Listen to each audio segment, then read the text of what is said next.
All right, welcome everybody. This is Astro Roundtable number 6, where we are going to look at planetary affinities. And by that, I mean why each planet is said to have the rulership that it does, or work well as an exaltation, or not do so well with a fall or a detriment, as well as the esoteric rulerships of each of those planets. So let's kick it off. So we're going to start with the sun, the biggest, brightest thing in the sky. Sun rules Leo. The sun and the moon are unique because they only rule one sign. And Leo is attributed with being the middle of summer. It's when the sun is going to be the hottest, the brightest, so we got all that warm temperature. So the sun is our central identity, how we want to be seen, how we shine, and that is a lot of what Leo stands for. So it's a perfect fit for that middle of the summer energy where we are showing off who we are, expressing our vitality, our creativity, our fun, our enjoyment, our entertainment, our pleasure, our sense of self, who we are, how we roar. So the sun represents those things, Leo represents those things, and they are a perfect fit to be home in that sign. Um, Detriment is always right across the table. So then sun is in detriment in Aquarius. Why is that? Well, when the sun is all about our central identity and who we are as the center of our world, the axis of centrality over in Aquarius puts the center on the group. It's on the bigger focus, on the collective. So with the sun in Aquarius, there's a little bit of a detachment with the identity, which is unusual for the sun. The sun is supposed to be that intimate part of who we are and how we shine. So that part of us is a little bit more focused on others, focused on the group, focused on kind of that which is outside ourselves a little bit more when the sun is in Aquarius. So it's got that group collective focus that's a part of our identity more than just that raw sense of what makes us special and unique. The sun is then exalted in Aries. That means it does especially well, like being at your best friend's house. Since Aries is all about just me and doing what I want to, and that sense of independence and raw initiative, the sun kind of gets a little boost there. The sun being about our self and identity and self-importance kind of puts center stage on what we want to do, what our desires are. Thing about Aries in general just wants to kind of do what it wants to unimpeded. With the sun there, we kind of get attention for doing what we are and just being. Our sense of identity and the action we take tends to stand out a little bit bolder and more confident. So the sun is kind of supercharged in Aries. Opposite the exaltation is the fall, and the sun falls in Libra, similar to how it falls in Aquarius, in that if it's doing well in that sense of Aries being about the self, Libra is about the other. It's about our partners. And so the sun, which is again an organ related to our identity and who we are, it starts to find its locus at the other end in Libra being related to other people. So the center of our identity can often be carved out related to how we mirror up or match up and see ourselves related to others. It's a little bit more of a subdued identity, an identity that is more concerned with how it appears to others and how it is received by others. So it's um, just you can see a fundamental difference in the sign of Libra being about others and the sun being about our sense of self. So it's a little bit of a different fit, which is why it's considered to fall there. The last two layers are when we get into esoteric astrology. The planets have different rulerships when we talk about those soul dimensions. And in that esoteric layer, the sun still rules Leo. The sun and Leo go together like peas and carrots. There's not a whole lot that separates those two in their affinity. But when the sun is thought of ruling from an esoteric level, it's said to be veiling the planet Uranus, which means that our sense of identity and how we shine and our uniqueness is still the central focus that's developing in Leo. But with Uranus coming through, our sense of identity is maybe fueling something that's a little bit more progressive, innovative, fueling collective efforts. Our sense of identity is applying towards more of a sense of humanitarian and collective freedom and innovation and liberation. So there's kind of this sense of our identity as a freedom fighter that is working for the collective. It's got tinges of like applying Aquarian themes to our Leonian identity, However, just having the sun in Aquarius, the focus is outside the group. When it's in Leo and veiling Uranus, it's still about us. It's that large sense of presence to ourself and our identity. But there's something unique and radical about it that is in some way enlivening and liberating and progressive to those collective moments that are associated with Uranus and Aquarius. And if we elevate the sun one final notch, it is the hierarchical ruler of Leo as well. Ignore that N typo.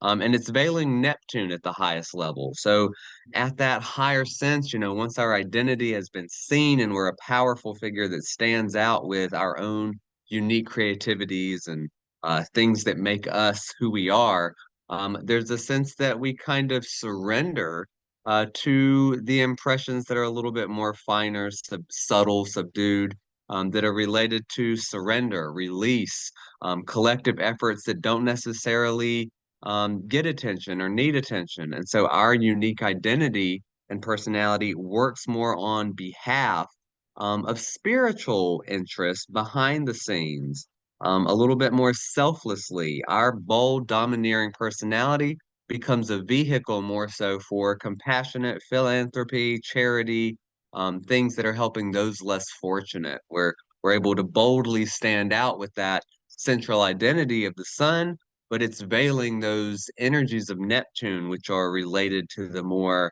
selfless endeavors that we might attribute to like a Piscean flavor that's kind of pulled into our central identity. So that is a rundown on the sun. Let's keep it moving through the solar system. Oop, a little bit too fast. Mhm. So the next planet would be the moon, and just like the sun, the moon only rules Cancer. It's one sign. The sun and the moon are very much the classic yin and yang. And that point where the sun is the biggest, brightest at the beginning of summer, we put again the sun in that central position after it's had time to heat up and kind of be fixed in that summer heat. But the infancy of summer, the beginning where it's just starting to get moist and juicy and ripe, we're going to attribute that to Cancer. Cancer and the moon, in that sense of infancy and the beginnings, very much related to our core personality and identity that eventually matures more into our soul or solar identity. Um, Moon is about our interpersonal subjective needs, what makes us feel comfortable, what we need in order to feel secure. And Cancer aligns with those themes exactly. We think about the crab that kind of withdraws into its shell, makes sure that home is the focus, things are comfortable and safe within, and all of those things that nurture our infant identity and nurture what we need in order to be safe and secure. And those themes are all related with Cancer. So Cancer and the moon very much have similar archetypes, one of them being more of the organ of consciousness, and then one of them being more of the backdrop or background frame with Cancer, the sun. Opposite that, if we are used to being moony and lunar with our subjective feelings and sense of comfort and safe and home and domestic, all of that with moon and Cancer, opposite with moon and Capricorn is the detriment. And Capricorn is a sign that's all about the hard, tough, practical work, the ambition, the just getting ahead in the world, doing what it takes to move forward. And the moon is a little bit softer. It's emotional. If things are hard, it's going to get moody. And so the moon kind of feels like, its emotions are kind of cold, dry, and hard in Capricorn. It doesn't really have that sense of wet comfort and nurturance like a warm blanket or a hot meal. Capricorn really just gives it a task to do, and then the moon has to kind of buckle up and get it done. So Capricorn is not to be a very feeling oriented place for the moon to be. And so it can make our lunar nature feel a little bit more isolated, cold, and hard, and things of that nature. On the other hand, Moon is exalted in Taurus. If Taurus is all about the developing the sensual pleasures of the world that give us value, that which we have a taste for, our Moon is extremely fed in Taurus. It's kind of like it's getting all of those material things in abundance. It's developing those things that feel good. So all of our subjective wants and whims are very much catered to in Taurus, with that strong sense of firm foundation of this is what I like and this is what I want to accumulate. It kind of pads the personal experience with those things that are solid, that can be dependable and reliable and counted on to make us feel safe in a 3D sense, having the food, the shelter, the clothing. Taurus really buckles down that sense of security and safety on the material plane, which pairs well with, Cancer and the emotional comfort of family and caring and safety and all. But Taurus really upscales it to the sense of having a lot of physical sustainability to those things that we want or need or feel that we need in order to be secure. Opposite that theme, the moon is going to fall in Scorpio. So if the moon is all about wanting to feel good and safe and cared for and comfortable, Scorpio is really crisis and trauma land in the zodiac. It's related to our shadow. It's related to intense emotional encounters with other people. It's extremely enlivening and exciting. But for the moon that needs a sense of safety and security, it can be a little bit jolting. It's not necessarily the most emotionally safe place in the zodiac. So the moon in Scorpio is kind of constantly boiling with intensity. And if you think about the moon wanting to be like the clean, calm surface of a lake without anything rippling it, Scorpio constantly has situations, ripples, bombs going off, boiling water, things that kind of keep our emotional state riled up so that it's not so much a sense of safety as so much of a sense of intensity is one reason the moon can be said to fall there. Esoterically, the moon is the esoteric ruler of Virgo, and it is said to be veiling Vulcan there. So the moon and our subjective needs when it's in Virgo applies our personality to self-improvement, efficiency, making us the most well-tuned vessel for service, for getting things done, for being our best self.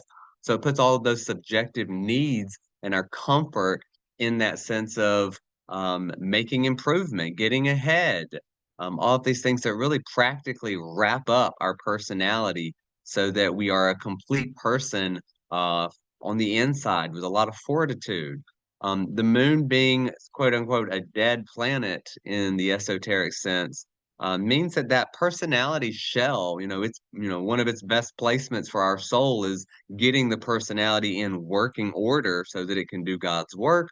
And at that stage, the moon is really pulling in the influences of a hypothetical energetic planet known as Vulcan, which vulcanizes the personality into a more proficient instrument to create God's beauty, craftsmanship, and things of that nature. So there's something about our personality experience in Virgo where we're helping to impress the world through our service, through the work that we do for others. We are impressing it so that our life is the art. We are creating the service of art that is God's service to all. And so it's kind of like a small release of our own personality. So we are but the vessel that is creating the beautiful works that represent a testament of God's glory, so to speak, could be one way to think of it. A little bit higher up, even, Moon is the hierarchical ruler in Aquarius. So when we detach even further from those personal subjective whims that the moon is used to, we've gone from it being, me, and what I want, to then like the service and I want to do a good job to just, I want the job to get done in the best way possible in Aquarius. And so our personal nature really subscribes or sublimates itself to the collective good, the good of the group, the good of the collective. And so we are really the water bearer that just pours out the water for whoever needs a drink with the moon in Aquarius. It is also veiling Vulcan at that point too. So again, our personality instrument, which is the moon, our little mold of astral psychology that creates our personality, it's really being used as a device on a higher collective level. Our personal service is really applying to the collective sphere more so to create a sense of collective beauty or techniques and tools and artifacts of humanitarian blessing and progression in that Aquarian landscape. So the moon, again, is this instrument of our personality and just regulation and habituation. And it goes from a sense of just feeding our personal needs and neediness and subjective wants, all the way up to serving, making ourselves the best, instrument of service for others, and then making ourselves the best instrument of service for the collective. The next planet in the solar system is Mercury. Mercury is the ruler of Gemini and Virgo, and all the planets from here forward are kind of bisexual in the sense that they are ruling both a yin and a yang sign.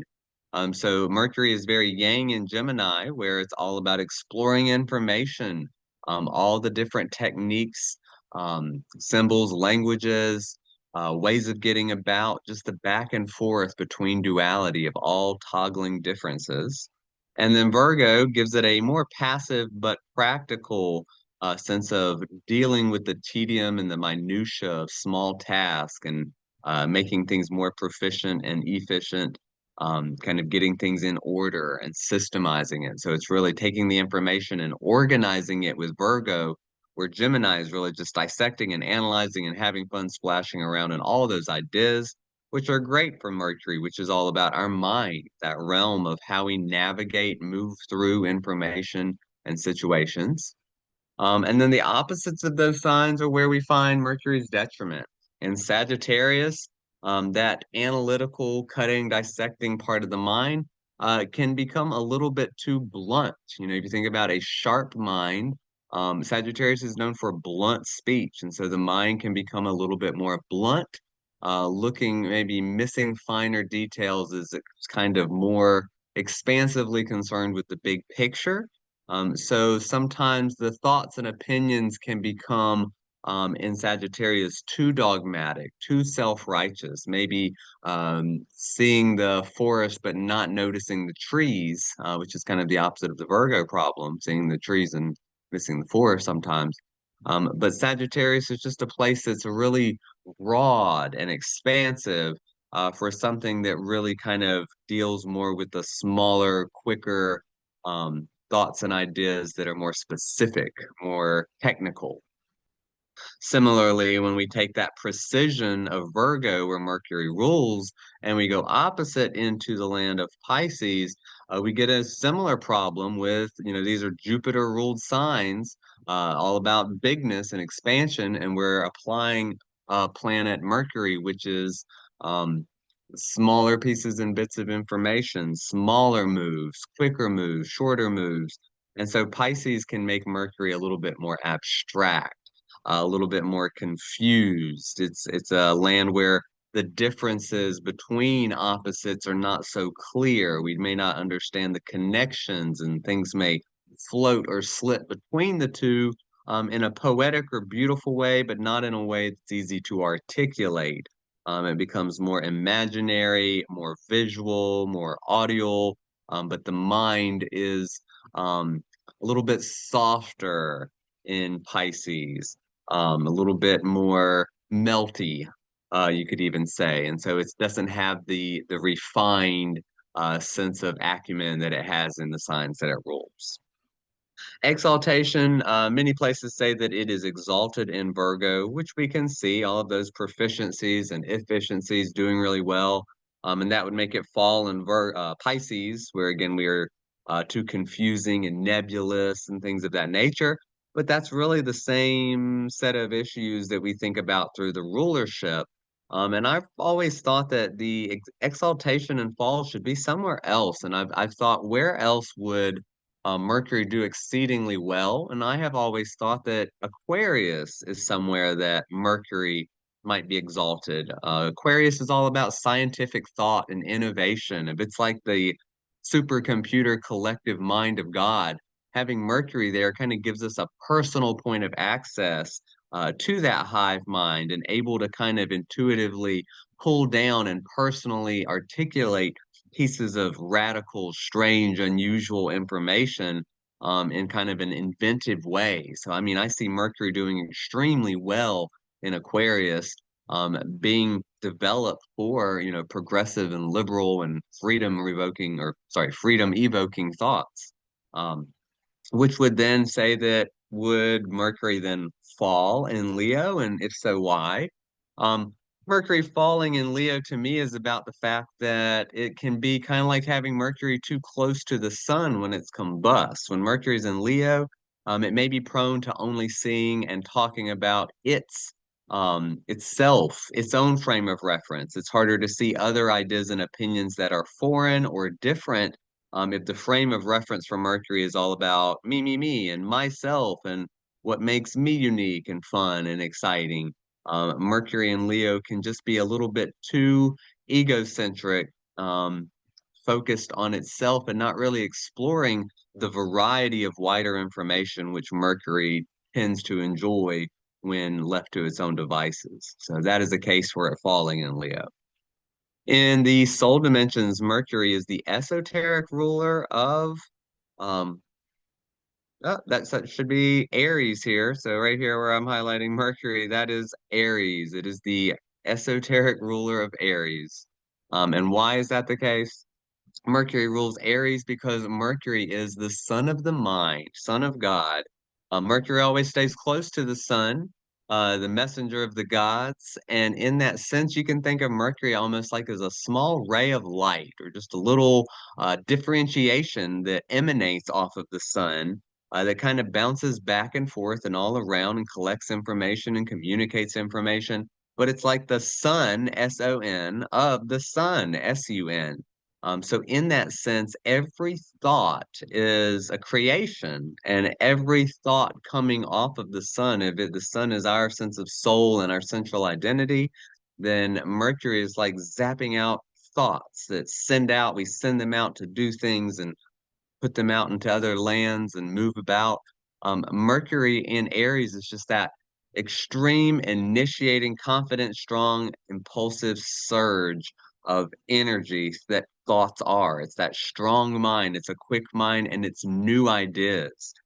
Aries is about things starting for the first time. And so Mercury in Aries is about articulating and introducing new ideas and new initiatives quickly, forcefully, confidently, assertively. And so it's the ability of the mind to work fast and direct and powerfully in that sense. And it's where all things create. If everything is created in the mind, Mercury as the mind does quite well for our soul when it is going through Aries, which is the birthplace of all creative endeavors. So thoughts start new, fresh, and powerful from Aries.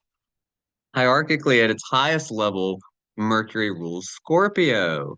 And the idea of the caduceus staff with the intertwining DNA snakes going up and the duality, all those mysteries of magic, and the language of the soul and the language of psychology and the study of the hidden depths of the occult, all of that is in Scorpio land, and Mercury is really poised to do well when it comes to deep study, um, exchanging the ideas and information. We think about merchants with Mercury, which is related to Gemini in part. But then when we get into Scorpio, the idea of doing business together and merging our business with someone else's rather than just, buying and selling with Gemini. There's the idea of how to do a business merger and how to do business deals together that collaborate with others' resources, which Mercury has a strong affinity for at its highest level in Scorpio. Although I would say a lot of its real power is knowing and navigating and learning when it comes to soul, karma, past life, all of those hidden depths of Scorpio. Next up, Venus. Venus is our planet of love and beauty, and she is the ruler for both Taurus and Libra. In Taurus, we get more of the material girl, where she is drawing in those things that have a pleasant taste, the foods, the clothings, the jewelries, the anything physical that feels good. Venus in Taurus is here to accumulate, to develop it, to sustain it, to just enjoy it. So Venus, in that sense of material, physical pleasure, rules Taurus. In Libra, that sense of attraction is bringing in others of complementary value that balance and harmonize with ourselves. So we're bringing in pleasant people, externally, others through Libra with Venus, which is a more yang rendition. And then in Taurus, we are kind of just soaking in ourselves and self-developing from the inside, more of that yin Venusian nature. Both of them are pleasant. We're talking about things that feel good, attractive, pleasurable, and again, the physical sense with Taurus, and then in a social, relational sense with Libra. Talking about their opposites, then, if Venus is about pleasure and ease and that type of stuff in Taurus, when we go opposite in Scorpio, um, that sense of ease runs into again those problems the same way that the moon had in fall in Scorpio. Venus in detriment in Scorpio is not quite as at ease in Scorpio. She's going to run into more drama cycles, more intense interactions with other people, kind of getting drawn and attracted to people that have an excitement or an intensity, but then in some way end up causing a form of debt or a form of loss or a form of pain. So Venus can get just a little entrenched in drama and trauma and um, other people's values more so than her own, kind of getting lost in the sauce of other people in Scorpio.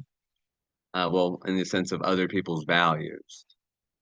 Venus in Aries being opposite Libra is going to bring the problems of things like narcissism. Self-love is a good thing there, but it's a sign that is related to ourself, and we've got a planet that's related to others and harmonizing. And it really brings that me first or my pleasure or all about my looks and all about my initiatives and it's got a little bit more of a selfish vibe when Venus is in Aries. It can be very attractive and it, can attract a lot of attention and energy from others. It's definitely got that charisma, but it is not as focused on the others. It's kind of drawing people into oneself and then kind of just sticking at that level and being more about the self. So Venus just really emphasizes ourself in Aries when the planet is really designed to create harmonies and balances with others. The exaltation of Venus is in Pisces. And Pisces, that sense of love, and Venus becomes a sense of unconditional love. It really elevates that which is pleasurable and beautiful to that of the spiritual ideals, the invisible realm. It brings in poetry and music and film and all of those beautiful expressions of emotion that are cathartic and um, beautiful in that sense of surrender, compassion, those types of things. It's a very beautiful, glamorous position for Venus to be in. Um, Whereas opposite Venus in Virgo falling is very much putting on energy that wants pleasure and beauty in a sign that's related to practical work. And it's kind of like Cinderella syndrome. Aphrodite doesn't like putting on rags and going to work and dealing with the details. So Venus can be um, might have an easy time at work, but she might be a little bit lazy at it too. It's a place where Venus is going to make things a little bit maybe slower, lazier in that realm. And then also the idea of beauty and pleasure really has to find a unique expression in Virgo, where it's maybe like a nice way to get the job done or a pleasant way to interact with your coworkers, but it doesn't have the same sense of pleasure and value that is riper or more readily expressed in some of the easier placements. At a soul level, Venus is at home at Gemini. And this is because as a sign of duality and opposites, Venus works to make things agreeable and complementary in those opposites. She pulls them together. Venus in Gemini is what takes anything that seems too different or opposite and unifies it. It's good at making deals, making negotiations, agreeable conversations, agreeable communications. Just the idea of joining all senses of opposites into a unity from that duality is Venus in Gemini. And then Venus as a hierarchical ruler in Capricorn suggests that, if Capricorn is about the law, the authority, we think about it being Saturnian, it's all hard, that's strict, it's severe, but at its highest level, Capricorn is love. Love is the law, which Venus reminds us from that highest position, so that all those things that are limits or boundaries or things that seem like they hold us back or require hard work, they all have love at their highest root.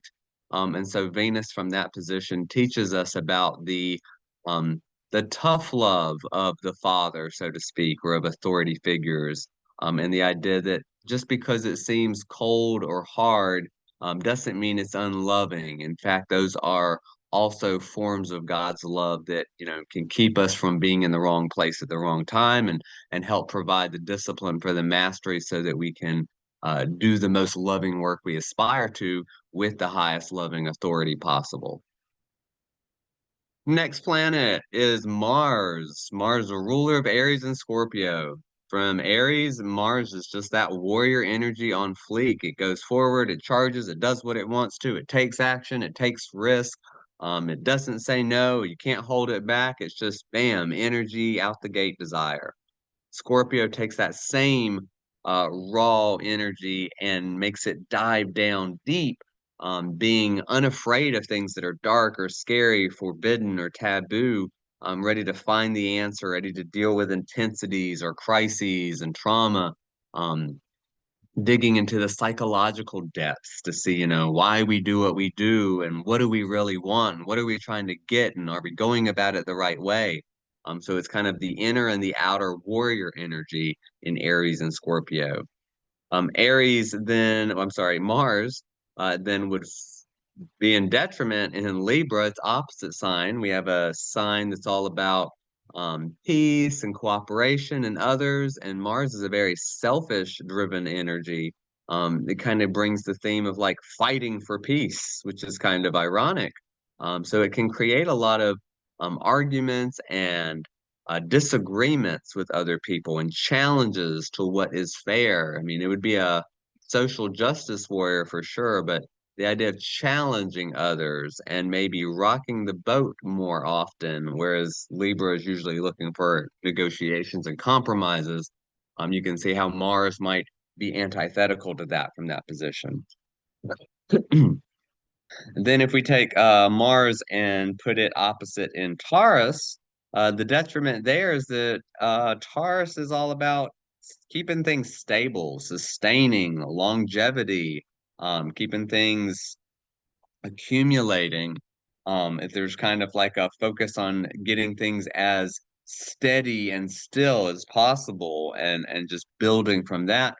Mars in Taurus can kind of fire things up and lead to problems such as too much accumulation. You can get problems like hoarding, just an overzealous desire for the material objects and material realm experiences. It can also lead to destructive, more so tendencies with that stuff, having more money, more problems, more stuff, more problems. So the idea of having battles and problems with our material world and kind of getting frustrated by the material objects or our quest for them being one that is upsetting or destructive in some way rather than pleasant and harmonious with Venus's usual MO in that land. Mars in Capricorn is where it's exalted. Mars wants to go forward and get its things done, and Capricorn wants to achieve and attain also, but it's a lot slower. Mars speeds it up. Mars gives a lot of get back up and dust yourself off and keep going, uh, climb that mountain, reach the goal. Mars gives that slow achievement energy of Capricorn a little bit of a boost, so that it's got more stamina to get things done and take charge and become that authority and master. Then opposite wise, we see Mars fall in Cancer, because we've got again Cancer wanting things to be safe and cozy and peaceful. And Mars is going to keep us emotionally fired up, rattled, angry, active, constantly looking for safety or wanting to do something on the home front, but always being kind of emotionally frustrated about it or fired up because of it. So there's a sense that we can't have that Cancerian peace and comfort so much because it's always so active or always emotionally doing something or emotionally responding to something. So it keeps the emotions continually kind of um, boiling. Having Mars in Cancer can very much have a lot in common to the same as having Moon in Scorpio, taking similar energies and mixing them up that way that just keeps the emotional nature active rather than at peace. Esoterically, Mars is also the ruler of Scorpio again. And what that means is that first level, Mars and Scorpio is really about how to get our desires, how to navigate complex situations and find out how to um, get what we want. Motivation, tactics, psychology tactics, just getting what we want at any means necessary sometimes at the beginning. At the soul level, it becomes more of the warrior for the soul, where we're ready to fight or do battle for the good of the soul and to have our motive in the right place. There's instead of just getting what we want and figuring out how to do it, Mars is more about what is the right method, what is the right desire. Are these desires destructive or are they empowering? So Mars burns through self-destructive tendencies more from that soul dimension as we find out what our motives are made of. And then at the hierarchical level, Mars rules Sagittarius. And if you think about how the glyph for Mars has the little arrow shooting off of it, it's very much the same as the arrow that is the glyph for Sagittarius, indicating that that one pointed focus that is both Mars and Sagittarius is aimed together when they're in combo at truth. We have one of the strongest combos for truth seeking, spiritual warrior, fighting for the pursuit of truth is what Mars and Sagittarius stands for. So it's that nomadic wandering spirit that is constantly questing for a higher and more inclusive and expansive form of what that bottom nature truth is in a philosophical and spiritual sense. So the spiritual quest is most empowered and charged with having Mars in that Sagittarius position. Next planet is Jupiter. Jupiter rules Sagittarius and Pisces. Sagittarius, we have kind of the outer quest for spirituality and philosophy, the ideas, the different cultures, the different religions, what they have in common, that idea of truth seeking in an expansive, good natured, optimistic, benevolent sense of just kind of seeing what life is made of from many different perspectives and how they all have one core kind of central commonality. And then in Pisces, we have that sense of a spiritual quest that's more internal, it's more meditative, it's more of our inner connection with God. It's that presence of like that vast, immense oneness of connectivity that we can feel from the inside, where it's not related to any teachers or gurus. It's our direct emotional kind of feeling at oneness with God's source in that sense. Whereas we're finding other people and teachers and teachings in Sagittarius more so, but Jupiter's both related in those places to that expansive quest for spiritual truth, fulfillment, wealth, abundance, etc. Opposite Sagittarius, we got Jupiter in Gemini at detriment. because we have this big all-inclusive energy wrapped up in a land that is about navigation between left and right, up and down, this and that.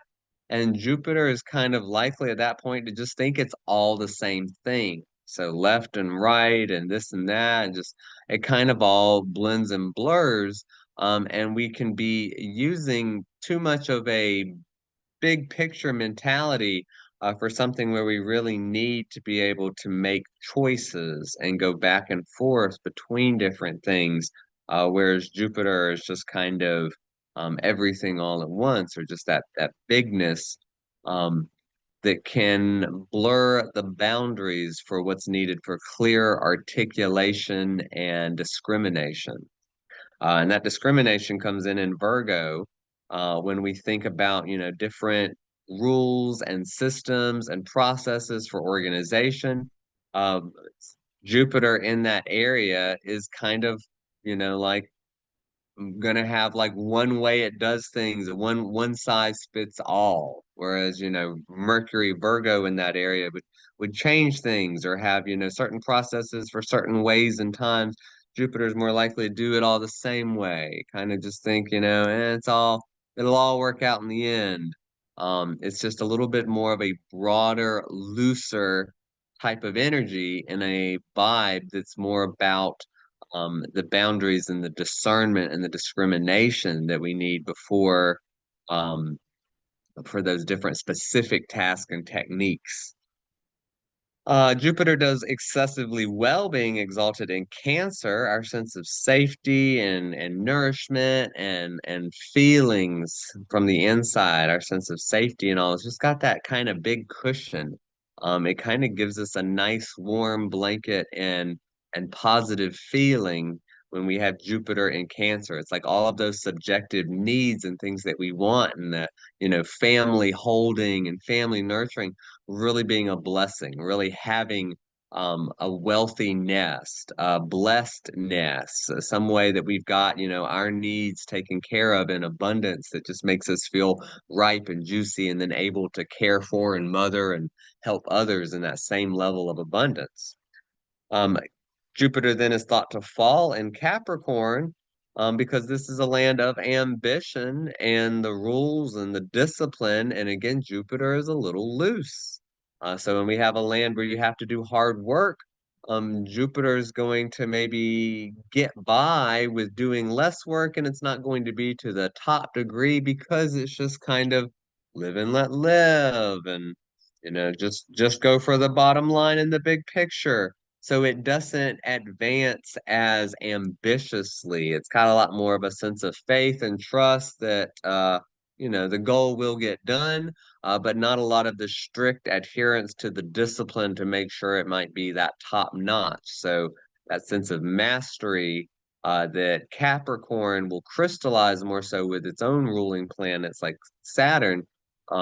Jupiter kind of gives it a looser finished product, so to speak. Esoterically, Jupiter does great for the soul in Aquarius. We have this land that is the sky and lightning, and Jupiter as Zeus, the lightning god, um, rules from the soul level there. We think about, Zeus in Sagittarius. There's not a lightning connection there. It's in Aquarius. Something about the king, that Jovian rulership, does well for the round table, for the pantheon, for Mount Olympus, for all the gods and the collective community. Jupiter rules well through Aquarius. It's a sense of a big community, success for the community, success for liberal, freedom, progressive affairs, progressing everything. So Jupiter in Aquarius forwards collective aims, brings inventiveness to the forefront with success. There's just a sense of yes and celebration to the wishes and hopes of dreams of our collective community um, through Jupiter in Aquarius that really enlivens the soul in its sense of friendship and camaraderie and like-mindedness, all of those utopian values of why humanity exists. Jupiter kind of says yes to in that position. A bit higher, It is, it's found that Jupiter is the hierarchical ruler of Virgo. And this is interesting because Jupiter also is in detriment in Virgo. And what that means is that from a personality level, uh, Jupiter, Jupiter isn't going to get the most fine-tuned, tight, detailed, precise service done in Virgo, which is, from that personality level, might not be as great as somebody that's got, Mercury in Virgo. But God's source working with Jupiter through Virgo reminds us that perfection is an ideal, and it provides a lot of the grace and forgiveness for our imperfections. It's also an energy that somewhat incubates um, the the idea of like gestating the Christ consciousness. It's that sense of being willing to serve in a generous capacity without being so overly critical. Virgo, from the personality dimension, especially with Mercury there, can be very critical about the perfection and the performance's efficiency. Jupiter there makes it much more forgiving and allows us to develop more of the sense of compassion and philosophical aim of truth into embodying that Christ consciousness aspect of the personality more so with Jupiter acting there hierarchically. Next planet is Saturn, ruler of Capricorn and Aquarius. Capricorn and Saturn go together quite well. Hard work, discipline, ambition, society, authority, all of those traits are one and the same. So Capricorn and Saturn are like peas and carrots. Aquarius is a progression of Saturn that is about the societal structure, the rules of society. It kind of takes all those Capricornian lessons and extends it to a wider community, looking at what binds it together, where is it going, what is it accomplishing. So there's a more solid sense of our mental framework in Aquarius, whereas in Capricorn, Saturn is giving more of a practicality to the work that we do, and how long our efforts will last. Does our work endure in the world, our reputation and being known, our sense of self-mastery, more so in Capricorn, and our sense more of community contribution and its lasting effect through Aquarius. Opposite signs where the detriment for Saturn is. We've got Saturn in Cancer. That can kind of lead to a sense of feeling like we were limited or restricted and had to do without a certain amount of emotional nurturing. Home could have been very cold and hard, a lot of rules, things that were not very warm and fluffy. So Saturn is kind of like a taskmaster and a very uh, disciplinarian, authoritarian type of parent figure that is strict on Cancer, that's very limiting and binding and just not comfortable. Similarly, Saturn in Leo, Leo is a sign that wants to have fun and be creative and play. And Saturn limits that and says, not unless there's a reason, why are we doing this? Is there a purpose? And so it can be like a sense that we can only have fun or play if there is something serious about it. It brings that sense of seriousness to a zone that is more fun, creative, expressive, that can make our expressions more limited, strained, conservative, etc. Saturn is exalted in Libra. It does exceedingly well. Saturn likes to hold things in kind of a concrete, consolidated uh, form.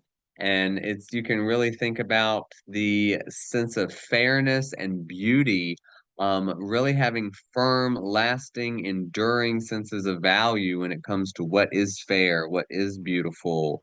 Um, it's a very decisive sense of Libra, of being like the judge, having a very firm, unwavering sense of what is fair, what is graceful, what is diplomatic. Opposite, we see Saturn fall in Aries. Aries is all about just taking action and go do and taking risk and being assertive and confident. And Saturn is going to limit, is going to say, no, don't do that. Don't try that. Hold on, wait. All of these cases, Saturn says wait. And so Aries is a sign that's supposed to just go, do. So Saturn can create a lot of hesitancy and create problems between, our impulse to go and our impulse to wait, that can kind of slow down or block some of the action that Aries might otherwise express. Saturn is also the esoteric ruler of Capricorn. When we elevate it to the level of the soul, instead of Saturn just being about what it takes to succeed in the world, be a boss, get to the top of the corporate mountain, achieve, worldly success, financial success, all of that type of stuff. Saturn at the soul level is about spiritual success. It's becoming a spiritual authority.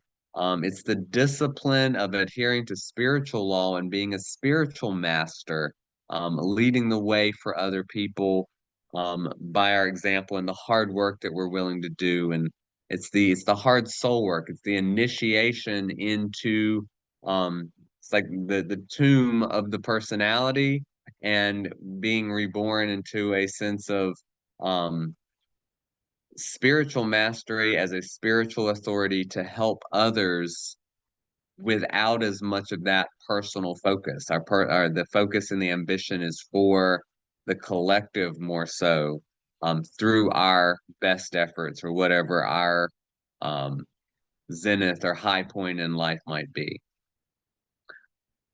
And then hierarchically, we get Saturn in Libra again. That just means in that sense of the idea of fairness and the idea of beauty, Saturn works really well there for both the personality, since it's exalted, and the spirit, since it is hierarchically ruling that aspect.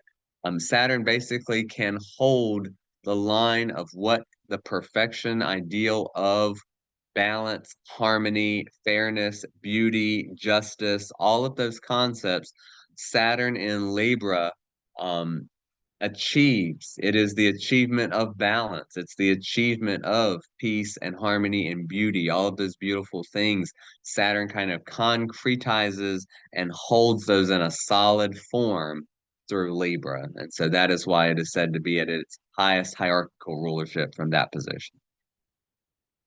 Our last three transpersonal planets, and then a couple oddballs we'll mention honorably. Uranus. Uranus is the ruler of Aquarius. All of those things of innovative rebellion, liberation, freedom, collective mutation, all of those themes in Aquarius outside the box, blowing open um, the norm into unconventionality. That is quite a fit for Uranus. Uranus is that energy that really enlivens and awakens, and in that sense, it awakens the community, the collective. It brings new things online for the group of humanity. It would be then detriment opposite in Leo, and the way to think about that is just that if our central Leo is about having that central position that is that everything revolves around a strong, fun sense of self that's generous, expressive, um, and that things satellite around. It's about the um, being in a position to be seen and being seen in a favorable sense, applauded for our specialness.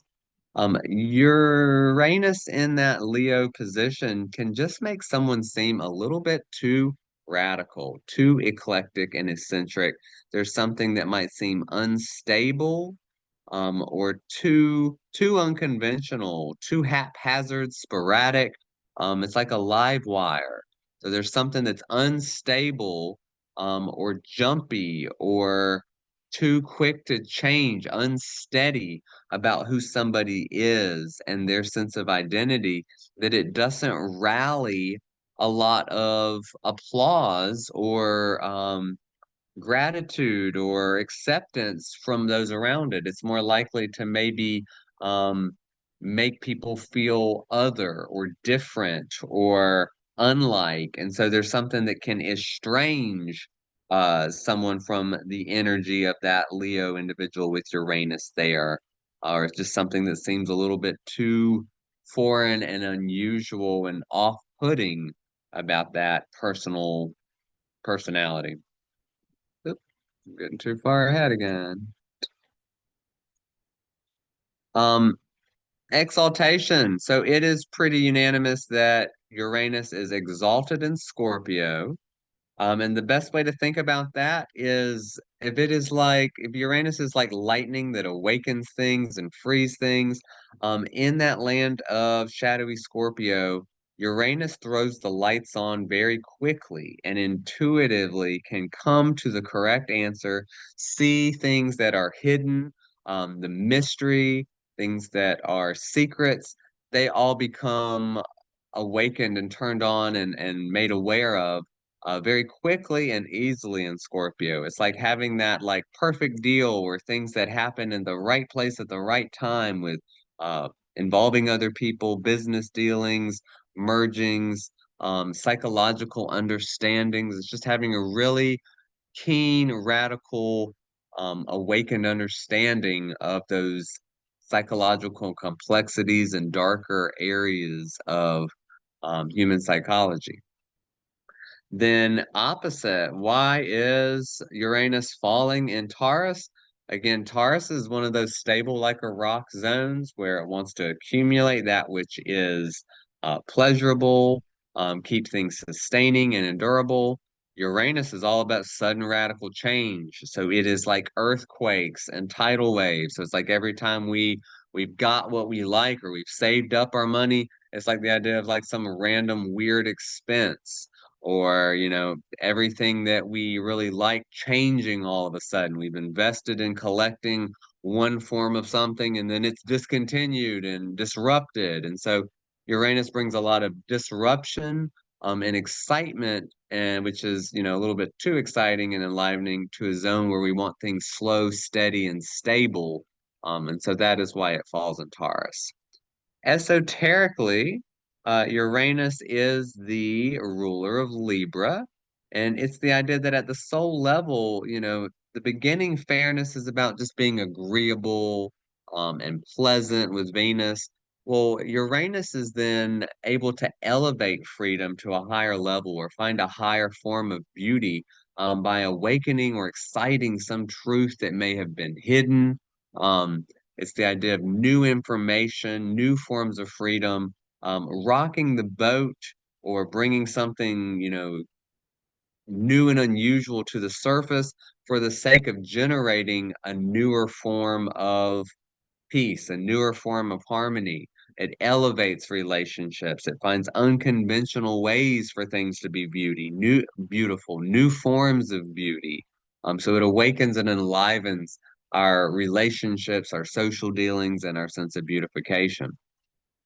And then, interestingly, opposite from Libra is not really a hierarchical problem or a soul problem, since it rules Aries from that higher level, which is about new beginnings. Uranus is all about new, novel, awakening that which has never been, from the fringes, from the just unusual. And so Aries is starting things, and so it's that idea of a new beginning. There's no such new beginning that is any fresher or wilder than Uranian energy. It's bringing all the newest potentials that have never been thought of or considered out. So it's really fresh, invigorating, enlivening new beginnings are what get generated through that Uranian energy in Aries. Neptune is the Dream King, ruler of Pisces. They go together because they are the exact same flavor. Dissolving, mesmerizing, beautiful, mysterious, compassionate, spiritual, all of those types of qualities. Neptune blurs the lines and boundaries and brings everything into a melting pot of oneness, the same way that Pisces is kind of the karmic washing machine of the zodiac that atones all of the debris that's happened before it. So Neptune and Pisces really just kind of blend and blur everything into one oceanic oneness. The opposite placement then for Virgo, for Neptune is Virgo.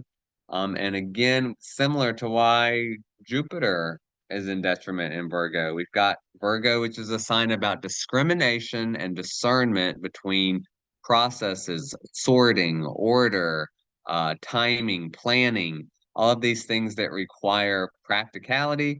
And Neptune has none of that. Neptune is uh, gonna blur the times, blur the rules, blur the systems, blur the order. It's just everything that kind of melts and blends together.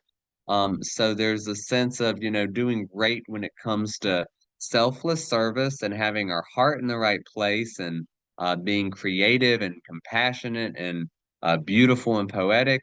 But in Virgo, where practicality is needed, I'm sorry, Neptune, Neptune is really a little bit too foggy for that zone, and so it's not the optimal blend for the personality. Exaltation and fall is a little bit squirrelier. The further out we get, as we see with this planet and the next with Pluto, there's not really a clear exaltation or fall. We haven't even seen some of these planets like Pluto in all of the signs yet, so it's kind of hard to say. There's a case to be made that Neptune could be um, exalted in Cancer. And that's kind of in line with the fact that we can just go ahead and jump into how it is the esoteric and hierarchical ruler of Cancer. There's something about selflessness, compassion, selfless service, um, extending kind of that universal love to everyone as though we are like the mother of everyone or everyone is our mother through Cancer. So all of those emotional, soft, caring qualities are really kind of a match between Neptune and Cancer. It also makes Cancer a little less tenacious, a little less reserved, holding on to its own safety, a little bit more forgiving, a little bit more likely to trust others, for better or worse. Um, but so there's that sense of softness and compassion that we could see with Neptune in Cancer. And it does help at the soul and spirit level. It takes our subjective, Cancer is all about the me, my needs, subjective level of what we want and holding on to it and kind of being like real grabby about it with our little crab claws. Neptune makes us a lot softer about it, not really trying to like hold on to as much. It's more live and let live, nurture those around, treat everybody as though they are family type of vibes. Case then, if we're going to say that Cancer is exalting Neptune, the case is made that Capricorn would be where it falls. And so we've got an area similar to why Jupiter doesn't do well in Capricorn. Rules, strictness, boundaries, ambition. Um, Neptune doesn't have any of these things. It doesn't do boundaries or limits or discipline. It's very floaty. It's very allowing, permissive, confusing, nebulous, all of these things. So it can do great selfless, compassionate work and being very spiritual. But the idea of holding things and keeping things kind of tight and hard, which Capricorn is about, Neptune doesn't do so well. So we could definitely think it might fall more in that zone as well. Pluto, the last classic planet, is the ruler of Scorpio. We've got Pluto being Hades, god of the underworld. Perfect fit for our sign that's all about the shadow and death and the mysteries and things underground and hidden and secrets. They go together. All of that intensity for digging to the bottom and transforming through the depths. Scorpio and Pluto both speak that same language. That puts Pluto opposite in Taurus to be detriment. And again, Taurus is such an, some of these signs keep coming back up, and Taurus is such a land that wants to stabilize and sustain something that is solid, holding on and accumulating. And so there can be a strong sense of plutonic power and charge for those types of physical experiences or money. But there's also just an unconscious burning associated with Pluto that will transform and destroy things such that it's almost like we might have in Taurus, we like something so much that we overdose on it, so to speak. We have so much cake or so much jewelry that we then destroy our taste for it. Whatever it was that we found pleasurable and accumulated, it's like it can be done to an obsessive excess in Taurus, and then it destroys and can become what we thought we valued, that value is then transformed, and we have to uh, generate new value. So it's a little bit trying and testing for Taurus. Exaltation and fall, your guess is as good as mine. Um, I mean, I could really just spend time thinking about Pluto in all of the signs, and it's going to have some things that it's good at and some things that it is not. And so it's really finding the dark side of any sign that it's in anyway, which is why it rules Scorpio so well. It's going into that dark unconscious zone, and that is very much what Scorpio aligns with. Everywhere is Scorpio, I mean, sorry, Pluto will find that dark zone in any sign, for better and worse. So I have kind of abstained from trying to pin an exaltation or a fall to that. Esoterically, though, it is pretty clear that Pluto is the ruler of Pisces in both of these ways. It is a sense of, at first, at the soul level, um, destroying and kind of obliterating any blocks or any lingering debris in our psyche related to our sense of becoming, related to who we are. It gives us a really strong urge to help those less fortunate, and to be a caregiver and kind of as like a shamanic hospice worker of sorts. It really kind of empowers the soul, which as that soul journey continues into that hierarchical land as the spirit is strengthened, this is where we get that Jesus Christ magic. We have that the fishes, we have the sacrifice, the savior archetype, all of those things here.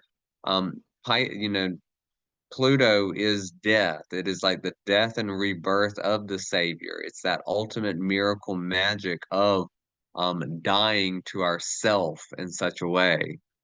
So it's like, we die to others and we're reborn through Scorpio as Pluto.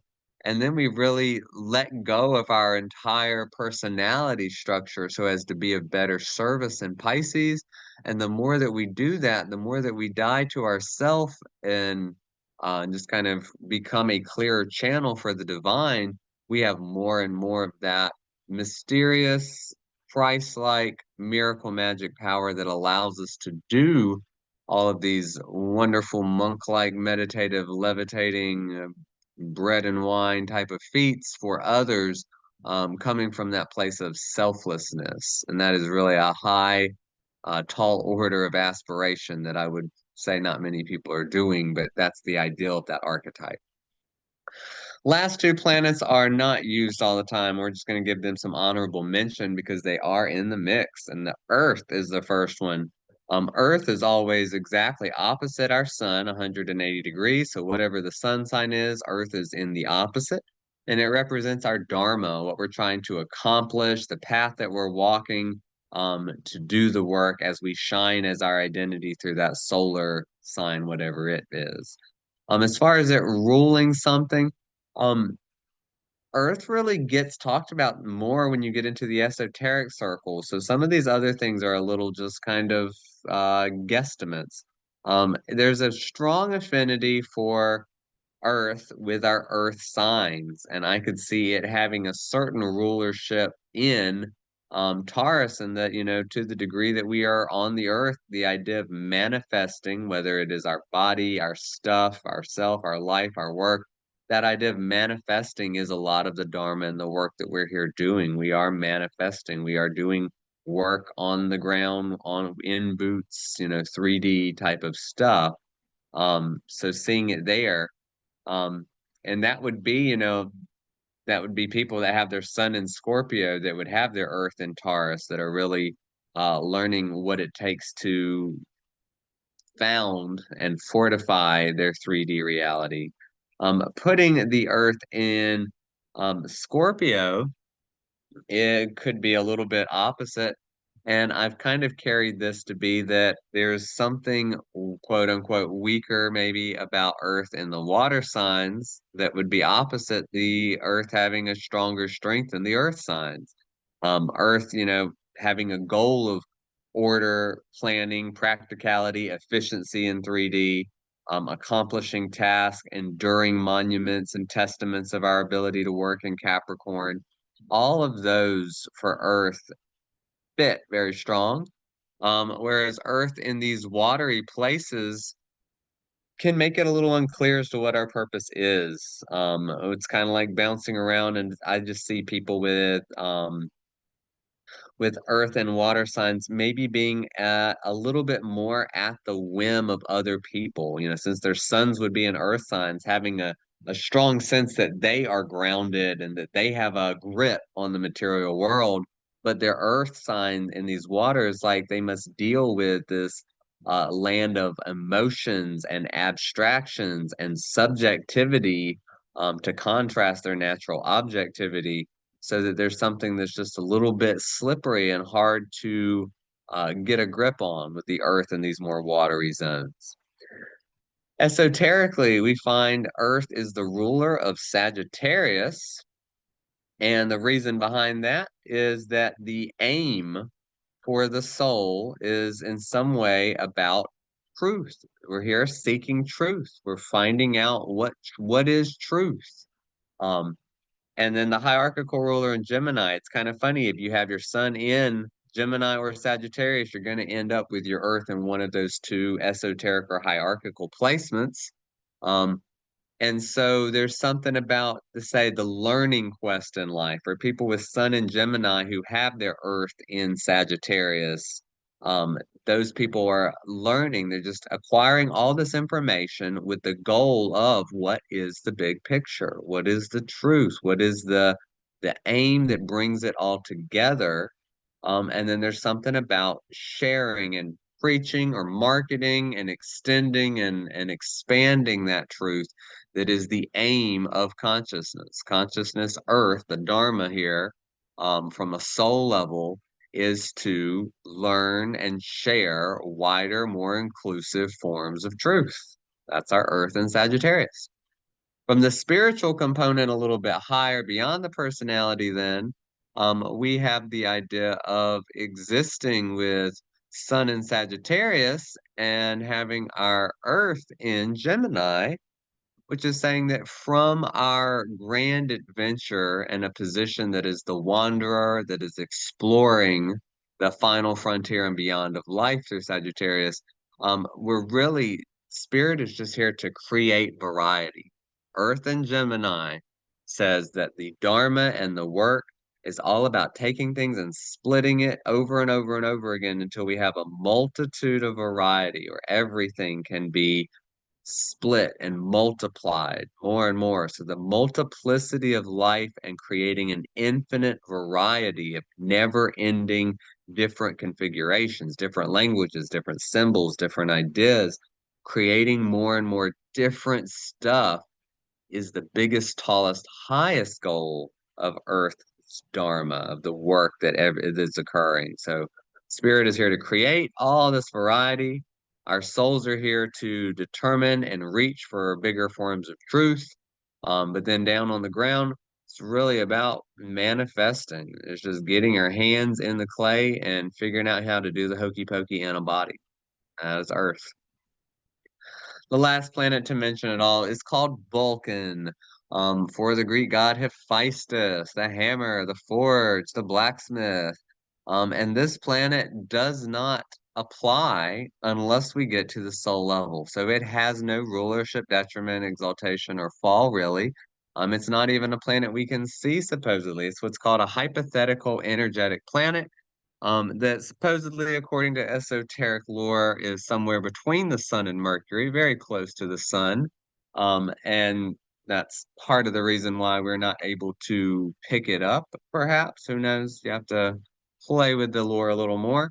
But overall, its esoteric and hierarchical rulership is associated with Taurus. Taurus has gotten a lot in this lesson overall. Um, But Vulcan's job, Vulcan is like Pluto, except Vulcan is sacred. And what that means is Pluto is here to exacerbate the personality so that it will bring out the development of the soul. All of our personality desires that are unconscious are set on fire so that we will take action and we will do things. We will mess up. We will create a mess. We will destroy things. We'll burn ourselves out of it. We'll learn, we'll have different motivations, and it brings the soul into being. Pluto is really working on the personality to release the soul. Vulcan is working on the soul once the soul is out active. It vulcanizes and creates those changes. It's an agent of change, but it's molding things into more refined expressions of the soul and spirit.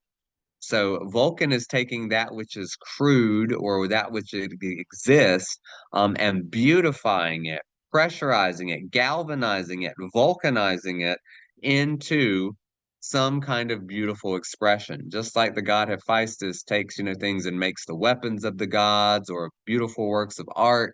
Vulcan is taking its affinity in any sign, and charging it towards more beautiful, spiritual, soul-filled expressions. And so Vulcan down in the land of Taurus can often become a place that is it's like the golden calf. It's worshiping the idolization of the material world. It's easy to get lost in the jewelry, the things that glitter, the perfumes, things that smell good, the massages, the comfortable clothings that feel good, the good foods that taste good. Taurus is a zone where it's easy to get trapped in sense experience and think that this world and life is only about sensual satisfaction and gratification. Vulcan, being a soul activated planet, when it is working through Taurus, is what allows everything that is a physical product, a physical thing, a physical, round, 3D, manifest, incarnated experience to be crafted in such a way that it expresses and presents the soul qualities. So it creates art and clothing and beauty and food that is expressing that which is from spirit. It's expressing the spiritual essence within things upon the physical plane, and it's making it clearer that all of the physical things of beauty that we enjoy are really spiritual products that are here to lead us back to God, essentially, or deeper into God. And so Vulcan galvanizes that experience from its soul level and hierarchical level in Taurus, which helps make sure that the 3D world doesn't get too locked into physicality and materiality. So, with that, we can say adieu to the planetary affinities. We have looked at all the planets, where they rule, where they exalt, where they fall, and then as well as why they esoterically and hierarchically rule from different planet positions, according to the soul work that's being done. Hope this has been fun and helpful or informative for everybody. And if you've got any questions, feel free to leave a comment or get in touch. Thanks, and see you next time.